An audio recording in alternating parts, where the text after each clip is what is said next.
to introduce myself, I'm Victoria Goodwin. I work as a surveyor in Birmingham. I have been in the profession for 12 years.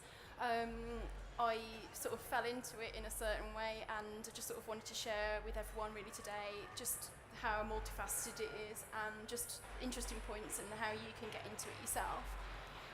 I'm representing Property Needs You today. It's a collaboration between some of the biggest sort of international property firms together with the Royal Institute of Chartered Surveyors. We're really trying to boost the profile and understanding really about the surveying world. So moving on.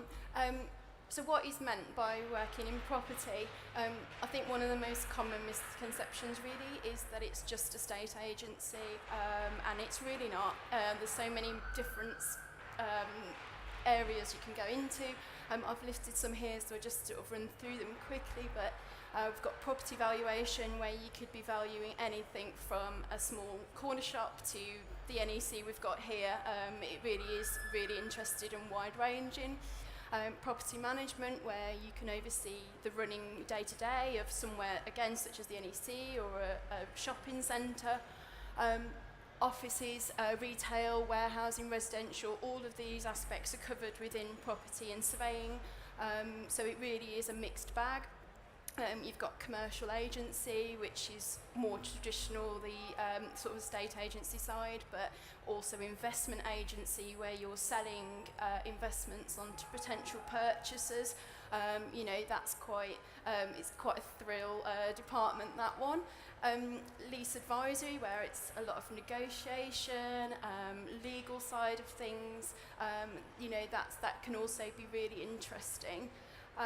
If you're more on the sort of construction side, you've got building surveying, so anything from overseeing big refurbishment works, project management, dilapidations when someone moves out of a site.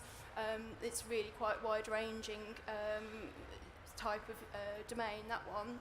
And then you've got planning and development, where it'll be all to do with building new properties, overseeing getting planning permission, and really changing the cities around us.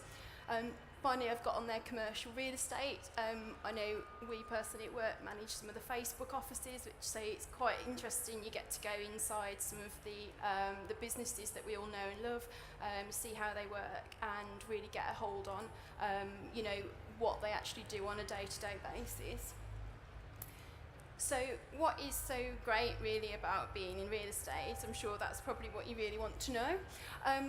You've got a lot of international opportunities. If you are a chartered surveyor, that is an internationally recognised accreditation. So if you were in America, Australia, Asia, Europe, wherever really in the world, you are going to get recognised for that accreditation. So you've really opened yourself up. It's really an interesting area to work in. The built environment's everywhere around us. We're here today in a piece of property, we live in a piece of property, we work there, we go to school there. So everything around us, you've got that opportunity to be involved in. There's a lot of change in sustainable technologies, and that's moving on quite quickly now. So there's always changing things to be looking out for. It's not just you learn it and then you move on. It's always changing. There's always new and interesting things coming on board. It's really good for being able to not be stuck behind a desk every day. You get to go out to different sites, different areas of the country. I manage properties from sort of South Wales to Norfolk to Kent, so you're always kind of on the road getting out to different places. So it's always like a bit, just a bit more interesting really. It's also a really good contributor to the economy. 70% of the world's wealth is actually somehow linked or invested in property. So you are really making a contribution to the economy by working within the industry. You've really got the opportunity to impact on, historical buildings. There's specific areas where you can work for, say, like the National Trust, or on historical buildings, which can be quite an interesting area to work in. Obviously working within the present, but you've also got the opportunity to change and shape how towns and cities are going forward into the future as well. property's generally got quite a good reputation as an industry. It's a similar sort of industry, I suspect, to sort of lawyers, accountancy, where it is quite a well-respected industry. There is quite a clear career progression and path which is available to you. I know personally I've sort of worked right from the bottom through the ranks, so it definitely is a good opportunity. And it's also really, really social. I'm sure some of the people on the stand would tell you there's, there's always events going on. You can make lots of new friends. There's lots of young surveyor opportunities, networking events, and it really does make you feel part of a team. So this is more about how you can sort of get involved, really. The top section is how I sort of got into it. I did GCSEs and A-levels and didn't really know what to do. I was at that sort of point where probably a number of you are now, where I just thought, well, I don't want to just go to university head first. I just want to check everything out first. So I will go and work for a year. That didn't really happen. I'd worked for a year at a property company, one of the big companies I mentioned earlier, and absolutely loved it. Got a real interest in it, and they eventually put me on the part-time real estate degree. Which, although it took 5 years, I was working at the time, I was getting valuable experience, also really enjoying my job, found it really applicable, and came out the other end with no student debt, which was absolutely amazing. At the end of it, you do what's called an APC, which is to get your chartered accreditation, which that just sort of finishes the process, really. But I've put a bit of an example at the bottom, really, as to just there is a lot of different routes for you to get into property. Whether it be you've already got a degree and you want to convert onto property, or if you're sort of starting and you don't know whether to go full-time, part-time. You can also do diplomas and apprenticeships and to get into property that way. And there's even an experience route where even if you haven't got any property qualifications or a degree, once you've gained this experience, you can do an Associate of RICS accreditation and still become a surveyor that way. So there is a lot of opportunity and a lot of different routes to go in.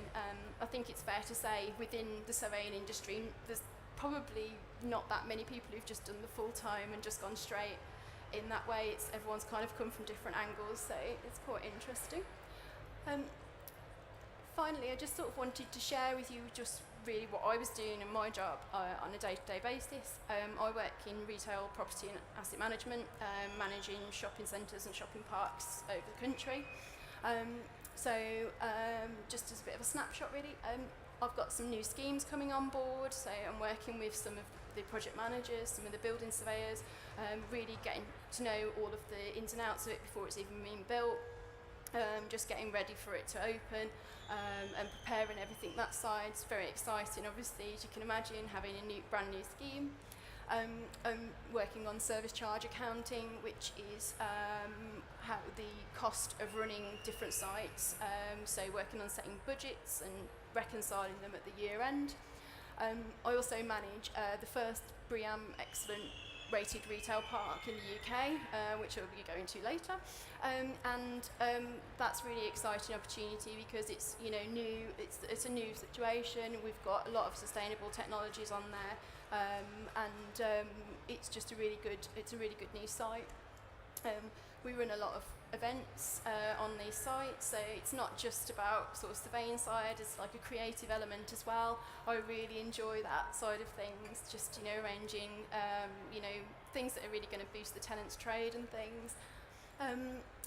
Allocating service charge and rent, just as an example, in our office in Birmingham we've got sort of £1 billion of rent and service charge monies coming into our accounts each year. So obviously that has to be allocated out and put onto different tenants' accounts and things. We're talking about quite a lot of money coming through the doors. Things like preparing properties for sale or new lettings. So if we've got people looking to buy properties, the clients will ask us to prepare background information or accounts details, just to help those along and go smoothly. As I mentioned earlier, we do a lot of inspections, so that gets you out and about of the office. It's very interesting to go to different areas of the country which you probably would never just go to off your own back. There's a lot of sustainability going on. A lot of clients now are really cottoning onto it and really getting involved and enthusiastic about it, and there's a lot of new projects going on, not just on environmental side but just on interaction with people and really making sites the best they possibly can. And there's also in my area quite a bit of negotiation that goes on. You know, if you've got a site that's got 30 tenants, 30 different views, 30 different opinions, you're going to have conflict, and you know there is an element of working with people, so it's really good. I really love working with people, so it works well for me. So that sort of really wraps up what I was going to sort of say to you, and just wondered if anyone had any questions. If anyone does have any questions, just raise your hand. We'll be happy to answer. Any questions at all? No? Okay. Okay, I've got some information booklets and wristbands, and we've got a stand just over there as well, so if you want any more information, head over there. There's a team over there, you can let you know anything you just don't want to ask in public. Cool. Okay, Thanks. awesome. That was Vicky Goodwin there from the Property Needs You. And remember, there is a stand at the other side if you do want more information, or if you do want to speak to Vicky personally, feel free to come up to the stage and ask her questions about real estate.